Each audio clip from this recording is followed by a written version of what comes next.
2025 Christmas പരീക്ഷ ഇതോടുകൂടി അവിടെ അവസാനിക്കാം. 2025 ക്രിസ്മസ് പരീക്ഷയിൽ ഏറ്റവും ടഫസ്റ്റ് ക്വസ്റ്റ്യൻ പേപ്പർ ഏത് ക്ലാസ്സിലാണെന്ന് ചോദിച്ചാൽ നിസ്സംശയം ഞാൻ പറയും 8ാം ക്ലാസ്സിലെ കുട്ടികളെ ചോദ്യ പേപ്പറാണ് ഏറ്റവും ടഫസ്റ്റ് ക്വസ്റ്റ്യൻ പേപ്പർ. കാരണം അത്രയും എന്താണ് അവർ ഇൻഡയറക്റ്റ് രീതിയിലാണ് പല ചോദ്യങ്ങളും അവിടെ ചോദിച്ചത്. ഞാൻ ചോദിക്കുന്നത് നമ്മുടെ ഗവൺമെന്റ് സംവിധാനത്തിൽ നമ്മുടെ ക്വസ്റ്റ്യൻ പേപ്പർ ഇടുന്ന ആളോട് ഞാൻ ചോദിക്കുന്ന ചോദ്യം, നിങ്ങൾ പരീക്ഷ നടത്തുന്നത് നമ്മൾ 8ാം ക്ലാസ്സിലെ കുട്ടികളെ പാസ്സാക്കാനാണോ, അവരുടെ അക്കാഡമിക്സ് നിലവാരം പരിശോധിക്കാനാണോ, അല്ലെങ്കിൽ നിങ്ങൾക്ക് എത്രയൊക്കെ ഹൈ ലെവൽ ചോദ്യങ്ങൾ ഇടാൻ സാധിക്കും എന്നത് കാണിച്ചു കൊടുക്കാൻ വേണ്ടിയിട്ടാണോ? കാരണം 8ാം ക്ലാസ്സിലെ കുട്ടികളാണ് അവർ 7ാം ക്ലാസ് കഴിഞ്ഞ് എന്താ പറയുക UP ക്ലാസ് കഴിഞ്ഞ് അവർ ഹൈസ്കൂളിലേക്ക് എത്തുന്നുള്ളൂ. ഹൈസ്കൂളിൽ എത്തിയ ഉടനെ തന്നെ ടെക്സ്റ്റ് ബുക്ക് എൻറ്റയർലി അവർക്ക് മാറിയ ടെക്സ്റ്റ് ബുക്കിലെ പല കണ്ടന്റും 10ാം ക്ലാസ് ലെവലിൽ വരുന്ന കണ്ടന്റുകളാണ് എഡിറ്റ് ചെയ്തെങ്കിൽ പുതുതായി വന്ന ടെക്സ്റ്റ് ബുക്കിൽ പലതും വന്ന കണ്ടന്റുകൾ.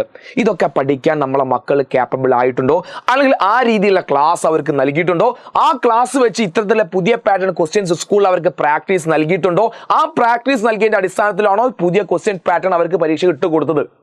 ഇത്രയും ചോദ്യങ്ങൾക്ക് നിങ്ങൾ ഉത്തരം പറയുകയാണെങ്കിൽ നമ്മളെ മാർക്ക് കുറഞ്ഞ് നമ്മൾ കുട്ടികളെ കുറ്റം പറയേണ്ട ആവശ്യമില്ല. നേരെ മറിച്ച് നമ്മളെ കുട്ടികളെ മാർക്ക് കുറഞ്ഞിട്ടുണ്ടെങ്കിൽ, പരീക്ഷ അവർക്ക് ടഫായിട്ടുണ്ടെങ്കിൽ അതിൻ്റെ പ്രധാനപ്പെട്ട ഉത്തരവാദി നമ്മുടെ വിദ്യാഭ്യാസ വകുപ്പാണെന്ന് കൂടി എനിക്ക് പറയേണ്ടി വരും. കാരണം മറ്റൊന്നുമല്ല, നിങ്ങൾ ആലോചിച്ച് നോക്കൂ, ഈ പുതിയ ന്യൂ ക്വസ്റ്റ്യൻ പാറ്റേൺ ശരിയാണ്. എന്തിനാണ് നമ്മൾ പുതിയ ന്യൂ ക്വസ്റ്റ്യൻ പാറ്റേൺ ഇൻട്രൊഡ്യൂസ് ചെയ്തത്? ന്യൂ ക്വസ്റ്റ്യൻ പാറ്റേൺ ഇൻട്രൊഡ്യൂസ് നമ്മുടെ കേരളത്തിലെ വിദ്യാഭ്യാസ സംവിധാനം ഒന്ന് നെക്സ്റ്റ് ലെവലിലേക്ക് പോകാൻ വേണ്ടി പോവുകയാണ്, ഹൈ ലെവലിലേക്ക് പോകാൻ വേണ്ടി പോവുകയാണ്, വിദ്യാഭ്യാസ മേഖലയിൽ ഭയങ്കര വിപ്ലവകരമായ മാറ്റം വരാൻ വേണ്ടി പോവുകയാണ്. ശരിയാണ്, നല്ല കാര്യമാണ്. ചോദ്യങ്ങൾ ടഫാവണം, ഈസി ക്വസ്റ്റ്യൻ ഒന്നും ഇനി വേണ്ട. പക്ഷെ അത് എഴുതാൻ നമ്മളെ കുട്ടികൾക്ക് അത് പ്രാപ്തമാക്കുന്ന രീതിയിലുള്ള ക്ലാസ്സുകളൊക്കെ അവർക്ക് കിട്ടിയിട്ടുണ്ടെന്ന് കൂടി നമ്മൾ ഉറപ്പാക്കണ്ടേ? ഈ വീഡിയോ നിങ്ങൾ ജസ്റ്റ് ഒന്ന് പോസ്റ്റ് ചെയ്യും. എന്നിട്ട് പോസ്റ്റ് ചെയ്ത് നിങ്ങൾ കമന്റ് ചെയ്യണം, നിങ്ങൾ സ്കൂളിൽ നടത്തിയ യൂണിറ്റ് എക്സാമിന് എത്ര എക്സാമിന് നമ്മൾ ഇന്ന് കാണുന്ന പുതിയ മോഡൽ ക്വസ്റ്റ്യൻസ് നിങ്ങൾക്ക് ഡിസ്കസ് ചെയ്ത് തന്നിട്ടുണ്ട്? പുതിയ മോഡൽ ക്വസ്റ്റ്യൻസ് നിങ്ങൾക്ക് എത്ര പേർക്ക് ഡിസ്കസ് ചെയ്ത് തന്നിട്ടുണ്ട്? ഡയറക്റ്റ് ആയിട്ടും നിങ്ങൾ സ്കൂളിൽ നടക്കുന്ന പല സ്കൂളിൽ നടത്തിയ 99% സ്കൂളിൽ നടത്തിയ പരീക്ഷകൾ ചോദിച്ച ചോദ്യങ്ങൾ വേറെ വെച്ച് ഡയറക്റ്റ് ചോദ്യങ്ങളായിരിക്കും. ഇങ്ങനെ ഡയറക്റ്റ് ചോദ്യങ്ങൾ പഠിച്ച് എഴുതിപ്പോ ഒരു വിദ്യാർത്ഥി പരീക്ഷയ്ക്ക് എത്തുമ്പോൾ മാത്രം ഇൻഡയറക്റ്റ് ചോദ്യങ്ങൾ ചോദിച്ചാൽ ആ കുട്ടിക്ക് എങ്ങനെ വർക്കൗട്ട് ചെയ്യാൻ സാധിക്കുക? കൃത്യമായ യൂണിറ്റ് ടെസ്റ്റുകൾ നടത്തിയിട്ടില്ല. പുതിയ ചോദ്യ പാൻ പ്രകാരം ഇവർക്ക് പ്രാക്ടീസ് ചെയ്യാൻ പുതിയ ചോദ്യങ്ങൾ കൊടുത്തിട്ടില്ല. പിന്നെ എങ്ങനെയാണ് ഈ ചെറിയ പിഞ്ചു കുട്ടികൾക്ക്, നമ്മുടെ ചെറിയ മക്കൾക്ക്, അവർക്ക് എങ്ങനെയാണ് ഇത് എഴുതി ഈ എക്സാമിന് നല്ല മാർക്ക് സ്കോർ ചെയ്യാൻ സാധിക്കാൻ? പരീക്ഷകൾ നടത്തുന്നത് കുട്ടികൾക്ക് ഒരു കോൺഫിഡൻസ് കൂടി കൊടുക്കാൻ വേണ്ടിയിട്ടാണ്. കുറച്ച് കുട്ടികൾ എന്തായാലും തോൽക്കും, അത് അവർ വീണ്ടും റെഡി ആയിക്കൊണ്ട് വെച്ച് ഇത് ബഹുഭൂരിപക്ഷം ആളുകൾക്കും മാർക്ക് കുറയാണ്, അവർ തോറ്റുപോവാണ്, അവരുടെ കോൺഫിഡൻസ് ലെവൽ താഴോട്ട് പോവാണ്. പരീക്ഷ കുട്ടികളുടെ നിലവാരം ഉയർത്താനാണ് പരീക്ഷയ്ക്ക് ഇത്തരം ചോദ്യങ്ങൾ കൊണ്ടുവന്നെങ്കിൽ നിങ്ങൾ മനസ്സിലാക്കുക, കുട്ടികളുടെ നിലവാരമല്ല ഉയർന്നത്, അവരുടെ കോൺഫിഡൻസ്, അവരുടെ ആത്മവിശ്വാസം ഓരോ പരീക്ഷ കഴിയുമ്പോഴും താഴോട്ട് പോയിക്കൊണ്ടിരിക്കുക. കഴിഞ്ഞ ഓണപ്പരീക്ഷയ്ക്ക് ഈ പുതിയ ചോദ്യങ്ങൾ ഇൻട്രൊഡ്യൂസ് സമയത്ത് കുട്ടികൾ പലരും ഞെട്ടിപ്പോയി. പക്ഷെ അവർ വിചാരിച്ചു കുഴപ്പമില്ല, നമുക്ക് അടുത്ത ഓവർകം ചെയ്യാം.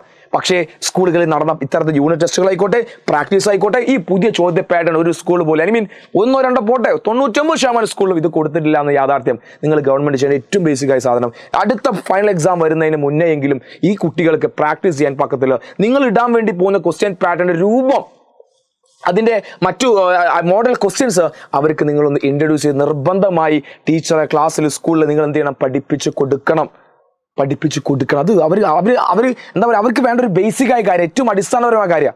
അവസാനം അവരെ പരീക്ഷകളുടെ മാർക്ക് കുറയുമ്പോൾ അവർക്ക് തന്നെ അവരോടുള്ള ഒരു കോൺഫിഡൻസ് എന്ത് ചെയ്യണം? കുറഞ്ഞു പോവാണ്. ഇത് കോൺഫിഡൻസിന്റെ വിഷയം മാത്രമല്ല, നമുക്കറിയാം നിങ്ങൾക്ക് എന്തില്ല, 8ാം ക്ലാസ്സുകാർക്ക് ഓൾ പാസ് സിസ്റ്റമാണ്. ഓൾ പാസ് ഇനി ഇല്ല. നിങ്ങൾ കൃത്യമായി 35% മാർക്ക് നിങ്ങൾക്ക് ഉണ്ടെങ്കിൽ മാത്രമേ അതത് സബ്ജക്റ്റ് നിങ്ങൾക്ക് 8ാം ക്ലാസ് നിങ്ങൾ 9ാം ക്ലാസ്സിൽ പോവുള്ളൂ. ഈ വെക്കേഷനൊക്കെ നിങ്ങൾ ആലോചിച്ച് നോക്കുക, ഇത് മാസം കഴിഞ്ഞു, ഇനി ആകെ നമ്മുടെ മുന്നിൽ ജനുവരി ഉണ്ട്, ഫെബ്രുവരി ഉണ്ട്. ഫെബ്രുവരി 16 മുതൽ 10ാം ക്ലാസ്സിലൊക്കെ മോഡൽ എക്സാം സ്റ്റാർട്ട് ചെയ്യുക. അറൌണ്ട് ഫെബ്രുവരി 16 ആകുമ്പോഴത്തെ എല്ലാ സ്കൂളും ബിസി ആയിരിക്കും 10ാം ക്ലാസ്സിന് എക്സാമുമായിട്ട്. നിങ്ങൾ അവസാനം ചുരുക്കി പറഞ്ഞാൽ ഫെബ്രുവരി 15 കൂടി നിങ്ങൾ എല്ലാ പോർഷൻസും കംപ്ലീറ്റ് ആക്കണം. ഓടി തീർക്കായിരിക്കും ഇനി അങ്ങോട്ടുണ്ടാവും. എനിക്ക് ഓരോ ക്ലാസ്സിലും 3 ചാപ്റ്റേഴ്സ് വീതം ഇനി എന്താണ് എടുക്കാനുണ്ടായിരിക്കും. ഇനി അതങ്ങോട്ട് ഓടിച്ച് തീർക്കലായിരിക്കും ഉണ്ടാവുക. നിങ്ങൾക്ക് ഈ പുതിയ ക്വസ്റ്റ്യൻ പാറ്റേൺ പ്രാക്ടീസ് ചെയ്യാൻ ഇനി എവിടെ സമയം ഉണ്ടാവുക? അവിടെയാണ് നിങ്ങൾ പെടാൻ വേണ്ടി പോകുന്നത്. ഇത് ഇനി സംഭവിക്കാൻ വേണ്ടി പോവാം. മെജോറിറ്റി കുട്ടികളും പരീക്ഷയ്ക്ക് തോൽക്കും, പബ്ലിക് എക്സാമിന് തോൽക്കും. പബ്ലിക് എക്സാമിന് തോറ്റു കഴിഞ്ഞാൽ പിന്നെ നിങ്ങൾക്ക് വെക്കേഷൻ ഉണ്ട്, നിങ്ങൾ വിചാരിക്കേണ്ട. അവിടെ നിങ്ങൾക്ക് റീടെസ്റ്റ് ആണ് ഇടാൻ വേണ്ടി പോകുന്നത്. നിങ്ങളുടെ നല്ല മാർക്ക് വാങ്ങി പോയ കുട്ടികൾ, ജയിച്ച കുട്ടികളൊക്കെ വീട്ടിൽ വെക്കേഷൻ ആസ്വദിക്കുമ്പോൾ, ആഘോഷിക്കുമ്പോൾ, പാരൻസിന്റെ കൂടെ നാട് മുഴുവൻ കറങ്ങി നടക്കുമ്പോൾ നിങ്ങൾ എന്ത് ചെയ്യേണ്ടി വരും? സ്കൂളുകളിൽ പോയിട്ട് റെമഡിയൽ ക്ലാസ് അറ്റൻഡ് ചെയ്ത് വീണ്ടും റീടെസ്റ്റ് നടത്തി. അതിൽ നിങ്ങൾ പാസ്സായില്ലെങ്കിലോ നിങ്ങൾ വീണ്ടും റെമഡിയൽ ക്ലാസ് അറ്റൻഡ് ചെയ്ത് വീണ്ടും റീടെസ്റ്റ് നിങ്ങൾ എന്ത് ചെയ്യേണ്ടി വരും? നിങ്ങൾ അറ്റൻഡ് ചെയ്യേണ്ടി വരും. ശരിക്കും ആരെ ഭാഗത്ത തെറ്റ്? നിങ്ങളെ ഭാഗത്താണോ, നമ്മളെ വിദ്യാഭ്യാസ വകുപ്പിൻ്റെ ഭാഗത്താണോ? കൃത്യമായ രീതിയിലുള്ള പഠനം നിങ്ങൾ സ്കൂളിൽ പുതിയ ക്വസ്റ്റ്യൻ പാഡ് നിങ്ങൾ കിട്ടി നിങ്ങൾ ഉറപ്പാക്കണം. നമ്മൾ എജുബോണെ സംബന്ധിച്ചോളം കഴിഞ്ഞ ഓണപരീക്ഷാമിന് ശേഷം നമ്മുടെ മുഴുവൻ കുട്ടികൾക്കും നമ്മൾ ആപ്പിൽ പോയി കൊടുക്കുന്നത് പുതിയ ചോദ്യങ്ങളാണ്. അപ്പോൾ ഇന്ന് പല എക്സാം ടഫ് ആകുമ്പോഴും നമുക്കുള്ള ഒരു ആശ്വാസം, നമുക്ക് ആ കൺഫ്യൂഷനാണ്. കാരണം നമ്മളെ ലൈവ് കാണുന്ന കുട്ടികൾ പറയാൻ ഭയങ്കര ടഫാണ്, നമ്മളെ ബാച്ചിലെ കുട്ടികൾ പറയാൻ വലിയ കുഴപ്പമൊന്നുമില്ല, നമുക്കത് ഓവർകം ചെയ്യാൻ സാധിച്ചു. നമ്മൾ എക്സാം നന്നായി എഴുതിയുമ്പോൾ നമുക്ക് നോക്കി അവിടെയാണ് ശരി, എവിടെയാണ് തെറ്റ്, അല്ലെങ്കിൽ ആർക്കാണ് ശരി ആർക്കാണ് തെറ്റ്, നമുക്ക് കൺഫ്യൂഷൻ നമ്മൾ നിൽക്കുന്നത്.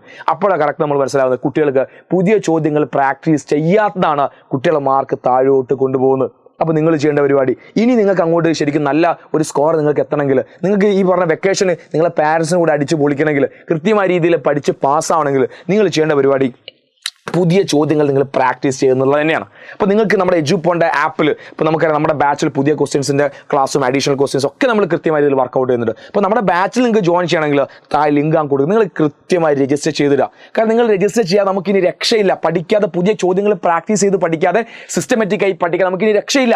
എത്രയും ചെയ്തിട്ടും ഇനി ഞാൻ എങ്ങനെയെങ്കിലും പാസ്സാവും നിങ്ങൾ ചുമ്മാ വിചാരിച്ചിരിക്കുകയാണെങ്കിൽ അത് എന്താണ് പറയുക, അത് ജസ്റ്റ് നമ്മളൊരു മനക്കോട്ട് കിട്ടുക. അപ്പോൾ രണ്ട് കാര്യമാണ് ഈ ഒരു അവസ്ഥയിൽ എനിക്ക് പറയാനുള്ളത്. ഒന്നാമത് വിദ്യാഭ്യാസ വകുപ്പിനോടാണ്. നിങ്ങൾ കൃത്യമായ രീതിയിൽ കുട്ടികൾക്ക് പ്രാക്ടീസ് ചെയ്യാനുള്ള ചോദ്യങ്ങൾ, അതായത് സ്കൂളിൽ നടക്കുന്ന യൂണിറ്റ് എക്സാമിൽ കൃത്യമായി ന്യൂ ക്വസ്റ്റ്യൻ പാറ്റേൺ എന്ന രീതിയിൽ പരീക്ഷകൾ നടത്തണം എന്ന് കൃത്യമായി നിങ്ങൾ ടീച്ചേഴ്സിന് ഇൻഫർമേഷൻ നിർദ്ദേശം കൊടുത്തേ മതിയാവും. രണ്ടാമത്തെ കാര്യം എനിക്ക് കുട്ടികളോട് പറയാനുള്ളത്, നിങ്ങൾ പുതിയ ക്വസ്റ്റ്യൻ പ്രാക്ടീസ് നടത്താതെ നിങ്ങൾക്ക് ഇനി നിങ്ങൾക്ക് തോന്നുന്നുണ്ടോ ഇത്രയും കാലം നിങ്ങൾ കൃത്യമായ രീതിയിൽ കൺസിഡർ ചെയ്യാത്ത പുതിയ ക്വസ്റ്റ്യൻ പാറ്റേൺ നിങ്ങളെ പരിചയപ്പെടുത്താത്ത, അല്ലെങ്കിൽ ഒരുപാട് അവസരങ്ങൾക്ക് നൽകാത്ത ഇനി അവർ പുതിയൊരു അവസരം നൽകാൻ വേണ്ടി പോകുന്നുണ്ടെന്ന് അത് നിങ്ങൾ മനക്കോട്ട കെട്ടേണ്ട ആവശ്യമില്ല. നിങ്ങൾ കൃത്യമായ ഇതിൽ പുതിയ ചോദ്യ പാറ്റേണുകൾ പ്രാക്ടീസ് ചെയ്ത് നല്ല മാർക്ക് സ്കോർ ചെയ്യുകയാണെങ്കിൽ ഞങ്ങൾ നിങ്ങളെ കൈവിടാൻ അറിയില്ല. നിങ്ങൾക്ക് വേണ്ട എല്ലാ സപ്പോർട്ടും എജുപോണിൻ്റെ ഭാഗത്ത് നിങ്ങൾക്ക് ഉണ്ടായിരിക്കും. സോ താഴെക്കാൻ ലിങ്ക് ഇപ്പം തന്നെ നിങ്ങൾ ഫില്ല് ചെയ്യാം. നമ്മുടെ ബാച്ചിൽ നിങ്ങൾക്ക് ജോയിൻ ചെയ്ത് പഠിക്കാം. നല്ല രീതിയിൽ വരാനിരിക്കുന്ന പരീക്ഷകളെ അടിപൊളിയായിട്ട് നിങ്ങൾക്ക് ഓവർകം ചെയ്യാൻ സാധിക്കും. വീണ്ടും ഞാൻ നേരത്തെ പറഞ്ഞ കാര്യം റിപ്പീറ്റ് ചെയ്യണം, നിങ്ങൾ കൃത്യമായി വീഡിയോ പോസ്റ്റ് ചെയ്യുക. നിങ്ങൾ താഴെ എല്ലാവരും കമൻറ്റ് ചെയ്യണം. ഞാൻ ഈ പറഞ്ഞ കാര്യം നിങ്ങൾ ഏതെങ്കിലും ഒരു സ്കൂളിൽ പുതിയ ക്വസ്റ്റ്യൻ പാറ്റേൺ വെച്ച് നിങ്ങളെ പഠിപ്പിച്ചിട്ടുണ്ടോ, ഉണ്ടെങ്കിൽ ഏതൊക്കെ സബ്ജക്റ്റ്, എങ്ങനെയൊക്കെ ഇല്ലെങ്കിൽ ഇല്ല നിങ്ങൾ കമൻറ്റ് ചെയ്യണം. നിങ്ങളെ ഭാഗത്ത് മാത്രമല്ല കുറ്റം, നിങ്ങളത് മനസ്സിലാക്കണം. ഞങ്ങൾ നിങ്ങളുടെ കൂടെ എപ്പോഴും ഉണ്ടായിരിക്കും. അപ്പോൾ നമുക്ക് ഇത് ജസ്റ്റ് എക്സാമ്പിൾ കഴിഞ്ഞു. തൽക്കാലം നിങ്ങൾക്ക് ചില കുട്ടികൾക്ക് മാർക്ക് കുറവുണ്ടായിരിക്കും, ചില ആകെ ടെൻഷനായിരിക്കും. തൽക്കാലം ഇതൊക്കെ മാറ്റി വെക്കുക. വെക്കേഷൻ നിങ്ങൾ കൃത്യമായി ആസ്വദിക്കുക. ഇനി അത് വരാനിരിക്കുന്ന ആഫ്റ്റർ വെക്കേഷൻ നമ്മൾ എന്ത് ചെയ്യും, നമ്മൾ കൃത്യമായ രീതിയിൽ നമുക്കൊരു കംബാക്ക് ഉണ്ടായിരിക്കും. സോ അജിപ്പോൾ നിങ്ങളെ കൂടെ ഉണ്ട്. സോ ടെൻഷനൊന്നും വേണ്ട. എല്ലാവർക്കും ഓൾ ദി ബെസ്റ്റ്.